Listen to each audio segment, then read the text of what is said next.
धन्यवाद ताई. सजगच्या 11व्या वर्धापन दिनानिमित्त आपण सर्व एवढ्या मोठ्या संख्येने उपस्थित आहात. तुमच्या सर्वांचे धन्यवाद. बरं, माझी बॅटिंग पोझिशन बदलली म्हणून उलट मी आराम केला. सरांनी आलेलं सेंचुरी मारली. मी त्यामुळे थोडं लाईटर नोटवर जाईल. प्लास्टिक बद्दल बरीच व्याख्यानं झाली असतील. प्लास्टिक बद्दल सगळेच जण बोलतात, पण आम्ही का बोलायला लागलोय? पण मी डायबिटीजवर काम करतो, इसायकेट्रीवर काम करते, पण का बोलावं असं वाटलं यावेळेला प्लास्टिक बद्दल म्हणून थोडं सांगेन. की आता इतक्या वर्ष जेव्हा चिपळूणमध्ये प्रॅक्टिस करतोय, तर एक गोष्ट मात्र प्रकर्षाने जाणवायला लागली की काही हॉर्मोनल आजार मात्र वाढायला लागले. म्हणजे कदाचित आता निदान लवकर होत आहे, पण गावागावामध्ये स्त्रियांमध्ये थायरॉइडचं प्रमाण वाढायला लागलं, पीसीओडीचं प्रमाण वाढताना दिसतंय, डायबिटीसचं प्रमाण वाढताना दिसतंय. ठीक आहे, आपली जीवनशैली त्याला कारणीभूत आहे, नाही असं नाही, तर मोठा आहे. पण एक कुठेतरी वाटलं की नाही, प्रदूषणामुळे पण बरेच प्रकार वाढतात. त्यामुळे आम्ही ठरवलं की यावेळेला थोडंसं आपण वेगळ्या विषयावर बोलूया. तर मी आता प्लास्टिक बद्दल बोलणार आहे. आणि त्याला प्लास्टिक हा आपला आता म्हणजे शाश्वत गोष्टीमध्ये त्याचा सहभाग झाला की प्लास्टिक सगळीकडेच आहे. आपण सगळेजण प्लास्टिक वापरतोय, प्रचंड प्रमाणात प्लास्टिक वापरतोय. बऱ्याच वेळा तर आपल्याला त्याचं भानही नसतं. तर आज आपण प्रयत्न करणार आहोत की प्लास्टिकला अन्न साखळीतून कसं कमी करता येईल. आपण काही सगळंच बदलू नाही शकणार आहोत, पण कमीत कमी थोडं सजग झालो तर आपलाच फायदा होणार आहे. हे प्लास्टिक दिसतंय सगळीकडे, आपल्याला जाऊ तिथे प्लास्टिक दिसतंय. जळीस्थळी सगळीकडे प्लास्टिक आहे. जसं ताई म्हणाला, तिथे सूर्याची किरणं पोहोचू शकत नाही तिथे प्लास्टिक आहे. हिमालयाच्या टोकावर प्लास्टिक आहे. आपल्या नदींमध्ये, नाल्यांमध्ये, हे तर समुद्र किनाऱ्याचं नेहमीच आपल्याला दिसतं. समुद्राच्या तळाशी प्लास्टिक आहे. आणि हे तर रोजच बघायला मिळतं आपल्याला. रस्त्याच्या कोपऱ्या कोपऱ्यावर पडल्याने त्याच्या गायी गुरं प्लास्टिकचंच सेवन करताना दिसतात. पण शेवटी या सगळ्यांचा दुष्परिणाम आपल्याला भोगावं तर लागणारच आहे. हे चित्र फार विचलित करतात. आणि हे आपण नेहमीच की बाजारात गेलोय, पटकन काय फळं दिसली, फळं घेतली, कुठे भाज्या घेतल्या, मासेवाल्याकडे गेलो तर पिशव्या येतात. आणि घरी आल्यानंतर असं होतं की हातामध्ये माझ्या 7-8 प्लास्टिकच्या पिशव्या. बरं, त्या पिशव्यांचं करायचं काय पुढे जाऊन? काय नाही, परत कचऱ्याच्या डब्यात जातात. आणि आपल्याला असं वाटतं आपण आपली जबाबदारी छानपैकी पार पाडली. कचऱ्यात न टाकता आपण ती व्यवस्थित आपल्या कचऱ्याच्या डब्यात ठेवली की जी नगरपालिका घेऊन जाईल आणि मग छानपैकी डंप करेल आणि मग आपलं काम झालं. खरंच तसं होतं का? बऱ्याच वेळा तर या प्लास्टिकच्या पिशव्या सरळ खिडकीतून बाहेर जातात. त्यात जे मासे खाणारे वगैरे आहेत, एकदा त्यातून मासे आणले की ती पिशवी काही कामाची नसते. ती कशी तरी नाक बंद करून कशी आहे ती घरातून बाहेर जाईल एवढं बघितलं जातं. आणि शेवटी जसं सर म्हणाले, ते प्लास्टिक शेवटी विघटित होऊन पाण्यामार्फत, हवेमार्फत परत आपल्याकडेच पोहोचणार आहे. आणि आपण साधारणपणे 10 लाख टन प्लास्टिकचा कचरा दरवर्षी निर्माण करतोय. म्हणजे डम्पिंग ग्राउंडवर बघितलेली असेल. आणि बऱ्याच वेळा डम्पिंग ग्राउंडवर आगी लागतात, शेवटी प्लास्टिकच जाळलं जातं आणि त्याचा पर्यावरणावर परिणाम होतो. तर हवेच्या प्रदूषणाबद्दल कृष्णा मला बोलतीलच. आणि ज्या पद्धतीने प्लास्टिक रिसायकल केलं जातं, इमेज क्लिअर नाहीये, पण सगळं प्लास्टिक एकत्र करून शासनामार्फत प्रयत्न केला जातो की ते रिसायकल करता येईल का. बऱ्याच प्रमाणामध्ये प्लास्टिक रिसायकल होतं, पण ते त्याचं टक्केवारी जसं सर म्हणाले फार कमी आहे. जसं नदीतल्या पाण्यावर प्रक्रिया होत नाही, तसंच प्लास्टिकवर फार मर्यादित परिस्थितीमध्ये प्रक्रिया केली जाते. आणि शेवटी हेच प्लास्टिक आपण घेणार आहोत. आणि जो पुढचा मुद्दा आहे तर माझा तो म्हणजे मायक्रोप्लास्टिक. आपण चिपळूणचा पूर बघितला, ठीक आहे, त्यावेळेला पावसाचं प्रमाण खूप होतं, वरून धरणातलं पाणी होतं, ठीक आहे, पण शेवटी नाले बरेचसे ब्लॉक झालेलेच होते. नाले सफाई म्हणून दरवर्षी मुंबईत केली जाते, आपल्या इथेही होते. कारण नाले सफाईचं सगळ्यात मोठं कारण प्लास्टिकच्या पिशव्या ते ब्लॉक करतात. आणि प्लास्टिक हे नैसर्गिक नसून एक केमिकल आहे शेवटी. आणि ते केमिकलच बनवलं इतकं छान आहे की त्यामुळेच तर आपण प्लास्टिकच्या प्रेमात आहोत सगळेजण. प्लास्टिकची पिशवी छान टिकते, वजनाला हलकी आहे, वॉटरप्रूफ आहे, लिकेज नाही, हवा बंद आहे आणि स्वस्त आहे. त्यामुळे हे केमिकल, हे प्लास्टिक आपल्या सगळ्यांच्या घराघरात पोहोचलेलं आहे. तर मायक्रोप्लास्टिक म्हणजेच काय की 5 मिलीमीटर पेक्षा छोटे कण असलेले प्लास्टिक. म्हणजे जरी आपली प्लास्टिकची पिशवी विघटन झालं तिचं तरी त्याचे बारीक तुकडेच होणार आहेत आणि ते मायक्रोप्लास्टिक आहे. आणि साधारणपणे आपण एका आठवड्यामध्ये 5 ग्रॅम पर्यंत मायक्रोप्लास्टिक आपल्या शरीरात जात असतं. 5 ग्रॅम म्हणजे साधारणपणे आपल्या क्रेडिट कार्डचं वजन असेल किंवा आपल्या डेबिट कार्डचं वजन असेल, म्हणजे तेवढं प्लास्टिक आपल्या शरीरात दर आठवड्याला जात आहे मायक्रोप्लास्टिक. हे कसं जातं तर पाण्यातून, अन्नातून, माशांकडे म्हणजे त्याच्या नोंदी आहेत, ते इथपर्यंत मायक्रोप्लास्टिक आपल्या शरीरात जात आहे. ते काय असं नजरेला पडणारं नाहीये. 5 मिलीमीटर पेक्षा कमी म्हटलं मी. आणि बऱ्याचशा गोष्टी तर आपल्या रोजच्या वापरात आहेत. म्हणजे सौंदर्य प्रसाधनामध्ये आपण जे मेकअप साठी जे स्क्रब्स वापरतात की चेहरा छान गोरा राहावा, त्वचा चांगली राहावी, त्याच्यामध्ये मायक्रो बीड्स आहेत की ज्याच्याने घासलं जातं. बऱ्याचशा देशांमध्ये मायक्रो बीड्सवर बंदी आहे, पण आपल्या तिकडे अजून नाहीये. काही नैसर्गिक आहेत की त्याच्यामध्ये मायक्रो बीड्स नाहीयेत, पण बऱ्याचशा प्लास्टिक, बऱ्याचशा कॉस्मेटिक्स मध्ये मायक्रो बीड्स आहेत. आपल्या टूथपेस्ट मध्ये पण आहेत जे ते स्पार्कलिंग येतात, ते बरेचसे मायक्रो बीड्स आहेत की अज्ञानापोटी म्हणा किंवा ज्या पद्धतीची मार्केटिंग केली जाते की त्याच्याने तुमचे दात पांढरे शुभ्र राहतील, बऱ्याच वेळा हे मायक्रो बीड्स आहेत.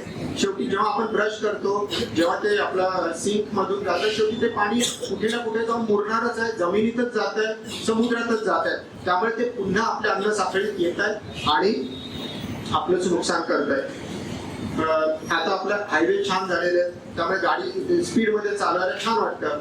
टायरच्या घर्षणामुळे पण मायक्रोप्लास्टिकची निर्मिती होते, त्यामुळे ते सतत आपल्या श्वासातून जात आहे. त्यामुळे प्लास्टिक सगळीकडेच आहे. आपल्याला आहे की आपण थोडं सजग राहायचं की जेणेकरून प्लास्टिक पासून आपलं संरक्षण करता येईल. हे झालं पर्यावरणाविषयी. आणि माझा जो मूळ काम आहे की माझे डायबिटीजचे पेशंट का वाढायला लागले तेवढे, की आता हे आकडे बरेच जुने आहेत. खरं तर भारतामध्ये याच्यापेक्षा कित्येक पटीने जास्त मधुमेही आहेत. काहींमध्ये खूप मोठी फॅमिली हिस्ट्री असते, पण बऱ्याच लोकांमध्ये आम्ही बघितलेलं आहे की नाही, कदाचित प्रदूषण याला कारणीभूत आहे. त्याचबरोबर जसं मगाशी म्हणालो, गावागावामध्ये थायरॉइड वाढायला लागलंय. की ती स्त्री कधी घरातून बाहेर पडली नाही, गावाच्या बाहेर गेलेली नाहीये, पण थायरॉइड वाढत आहे. बरं, याचं कारण असं आहे की मायक्रोप्लास्टिक आपल्या हॉर्मोन्सवर काम करतं. म्हणजे डायबिटीज जो होतो की इन्सुलिनच्या प्रॉब्लेममुळे होतोय. थायरॉइड पण हॉर्मोनचा आजार आहे. पीसीओडी पण हॉर्मोनचाच आजार आहे. आणि हे कुठेतरी आपली हॉर्मोनल सिस्टीमवर काम करतात. त्यामुळे या पद्धतीचे आजार वाढायला लागलेले आहेत. हे आता बऱ्याच वेळा तर गणपती सर पण आहेत की थायरॉइड अपेक्षित सुद्धा नसते एखाद्या पेशंटचा आणि लेवल प्रचंड वाढलेली येऊ शकते. तर त्याचं एक कारण प्रदूषण असेल.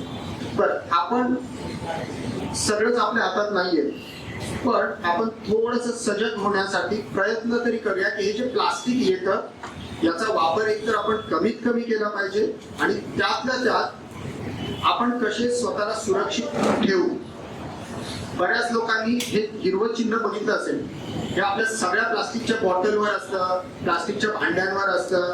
आपण जे कुरकुरे, वेफर, शेंगदाण्याची पाकिटाची छोटी छोटी, प्रत्येकावर हे असलंच पाहिजे. प्रत्येक कव्हरिंगवर हे असतं. हे रिसायकलिंगचं चिन्ह आहे हिरवं. आणि त्या प्रत्येक रिसायकलिंग चिन्हाच्या आतमध्ये एक संख्या दिलेली असते, 1 ते 7. 1, 2, 3, 4, 5, 6 आणि 7. आता हल्ली आम्ही प्लास्टिकवर अभ्यास चालू आहे म्हणून प्रत्येक वेळेला काही गोष्ट हातात आली तर उलट करून बघतो की त्याच्यावर कोड काय आहे. हे कोड जागतिक आरोग्य संघटनेने ठरवलेले आहे की फूड ग्रेड प्लास्टिक काय असतं की ज्याच्यामध्ये आपण अन्न साठवणूक करू शकतो. सगळ्याच प्लास्टिक मध्ये अन्न साठवणूक करू शकतो का, तर नाही. म्हणजे आपण बघितलं की चहाच्या टपरीवर गेलो, त्याला पार्सल चहा मागितला तर बराच वेळा प्लास्टिकच्या पिशवीत बांधून देतो. किंवा हॉटेलमध्ये गेला तर बराच वेळा प्लास्टिकच्या पिशवीमध्ये सांबार किंवा काहीतरी दिलं जातं. तर हे खरंच आपल्या आरोग्यासाठी चांगलं नाही. की प्लास्टिकमध्ये जसं म्हटलं की प्लास्टिक एक केमिकल आहे, त्याच्यावर गरम किंवा तेलकट किंवा आम्ल असणारे पदार्थांचा परिणाम होतो आणि मायक्रोप्लास्टिक रिलीज होतं.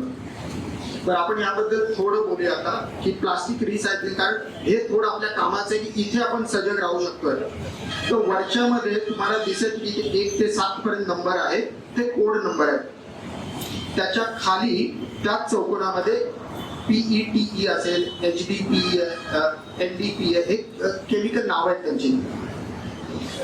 आणि त्याच्या खाली आला तर पांढऱ्या भागामध्ये तुम्हाला चित्र दिसतील आणि शेवटचा जो आहे ते चूक आणि बरोबरचं ते रिसायकलेबल आहे, की जे हिरवं चिन्ह आहे ते म्हणजे त्या गोष्टी रिसायकल होतात, ज्या क्रॉस केलेल्या आहेत त्या रिसायकल होत नाही. म्हणजे थोडक्यात ज्या गोष्टी रिसायकल होत नाही त्याचा तर आधी मुळातच आपण वापर कमी ठेवला पाहिजे, पण ज्या पण रिसायकल होतात त्याचा अर्थ त्या फूड ग्रेड साठी सेफ आहेत असा होत नाही.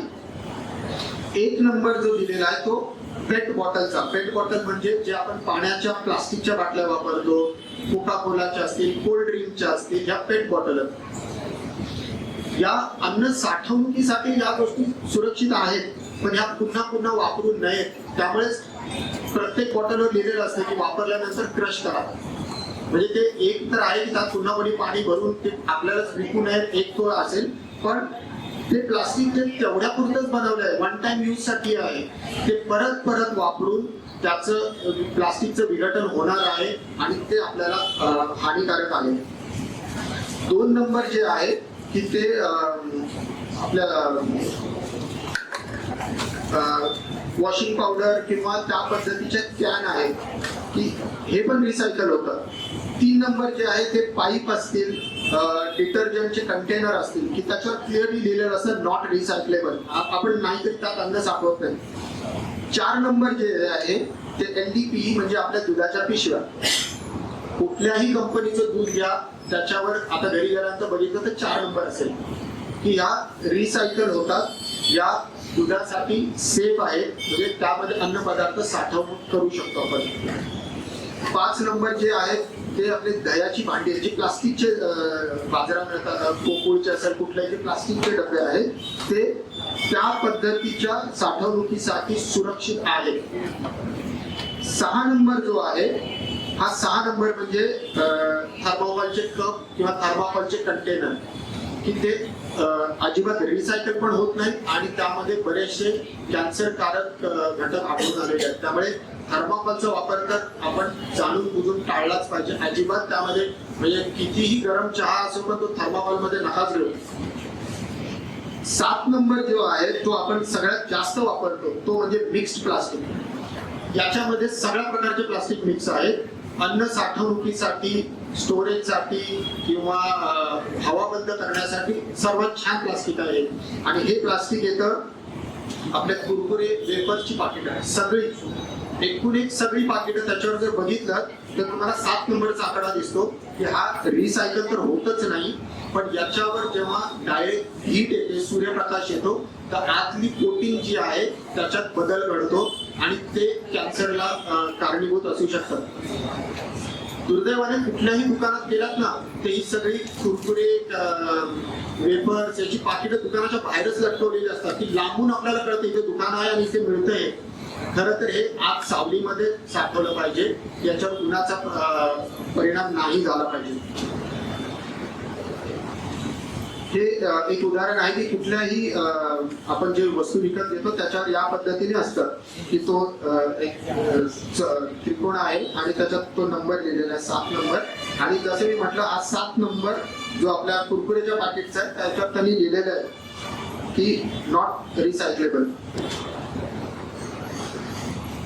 हे आपल्या घरात वेगवेगळ्या पद्धतीने येणारं प्लास्टिक आणि हे 4 नंबरचं प्लास्टिक आहे जे दुधाच्या पिशवीवर असतं, ब्रेडच्या पिशवीवर आहे, केचपचं आहे की हे अन्न साठवणुकीसाठी सुरक्षित आहे. पण जर आपण पर्यावरणाचा विचार करतोय तर शेवटी हे जरी रिसायकल होत असेल तर किती प्रमाणात रिसायकल होते हा संशोधनाचा विषय आहे. पण जितकं प्लास्टिक आपण कमी वापरू तेवढं चांगलं आहे. आपण काही उदाहरणं घेणार आहोत. हा, हे मगाचपासून मी आपलं मागे लागलं, कारण हे सगळीकडे मिळतात आणि आता 5-5 रुपयाला सुद्धा सगळीकडे पाकिटं मिळतात. आणि जर रस्त्याने जाताना बघाल तर सगळीकडे गटारांमध्ये याचीच पाकिटं पडलेली दिसतात तुम्हाला.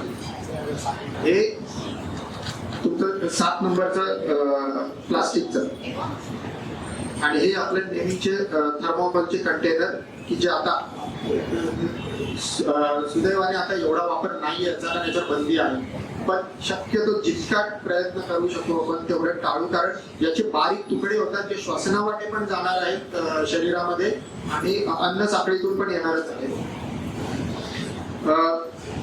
हे झालं सगळं प्लास्टिक बद्दल की आपण प्लास्टिक मुक्त होऊ शकू का. तर कदाचित जोपर्यंत आपल्याला प्लास्टिकला चांगला पर्याय मिळणार नाही तोपर्यंत मला नाही वाटत एवढ्याच शक्य आहे. पण आपण आपली जबाबदारी घेऊ शकतो की मी थोडा सजग राहील, मी पर्यावरणाचा विचार करेन, मी माझा विचार करेन, कारण मीच आजारी पडणार आहे. तो कुठेतरी प्लास्टिक कमी वापरणं गरजेचं आहे. आपल्या बऱ्याचशा भांड्यांवर, प्लास्टिकच्या भांड्यांवर हे असतं की मायक्रोसेफ सेफ आहे, मायक्रोवेव्ह सेफ, ओव्हन सेफ दिलेलं असतं. पण एक मूळ गोष्ट आहे की प्लास्टिकचं कोणतंही भांड मायक्रोवेव्ह मध्ये वापरूच नका. किती जरी चांगल्या कंपनीचं असेल आणि कितीही त्याच्यावर या पद्धतीचं कुठलंही चिन्ह असू दे, वेगवेगळ्या पद्धतीचे चिन्ह दिलेले आहेत, पण कुठलंही भांड मायक्रोसेफ मध्ये सेफ नाहीये. मायक्रोसेफ मध्ये बऱ्याचशा वेळेला त्या भांड्यांवर ना बारीक अक्षरात दिलेलं असतं की भांड वापरलं तर चालेल पण झाकण वापरू नका, कारण झाकण तर प्युअर प्लास्टिक असतं. हे सुद्धा आपण थोडं लक्षात ठेवूया. हे छोटे छोटे बदल आपल्या आयुष्यात महत्वाचे बदल घडू शकतात. एक नागरिक म्हणून आपण काय करू शकतो तर प्लास्टिकच्या बाटल्यांचा वापरच कमी ठेवणं. की मी जर बाहेर प्रवासाला निघतोय तर मला माहिती आहे मला पाणी लागतं, तर आपण त्याच्याऐवजी आपल्या घरून बाटली नेऊया ना. मग ती काचेची असेल, स्टीलची असेल, पण प्लास्टिकची शक्यतो टाळूया, कितीही चांगल्या कंपनीची असेल तरी.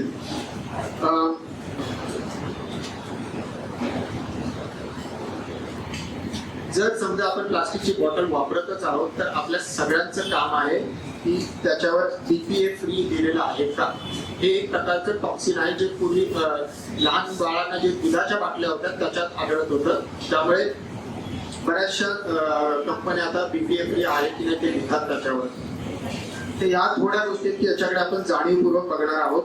आणि आपण काय करायचं आहे थोडक्यात प्रॅक्टिकली सांगायचं झालं तर थोड्या आपल्या सवयी बदलणार आहोत.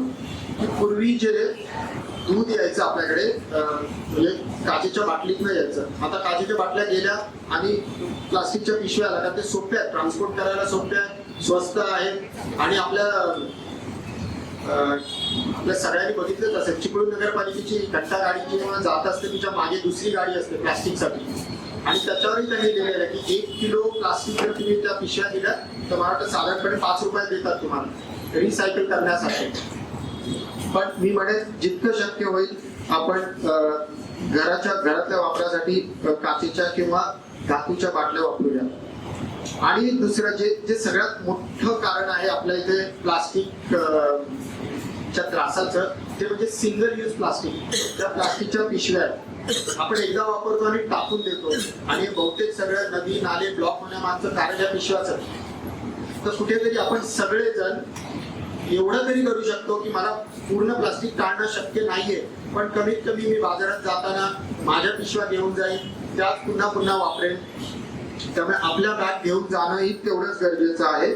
आणि ही एक स्लाइड मला फार आवडली होती की त्यामध्ये त्यांनी सांगितलं की जेव्हा आपण एक रियुजेबल बॅग वापरतो आपल्या आयुष्यामध्ये तर आपण कमीत कमी 22,000 प्लास्टिक बॅग टाळू शकतोय एका माणसाचं एका आयुष्यामध्ये. प्रत्येक वेळेला आता मागच्या महिन्यातच मी आमची एक कॉन्फरन्स होती पुण्यामध्ये, आणि मोठी कॉन्फरन्स होती, मोठ्या 5 स्टार हॉटेलमध्ये होती, आणि जवळपास 1000 डॉक्टर होते.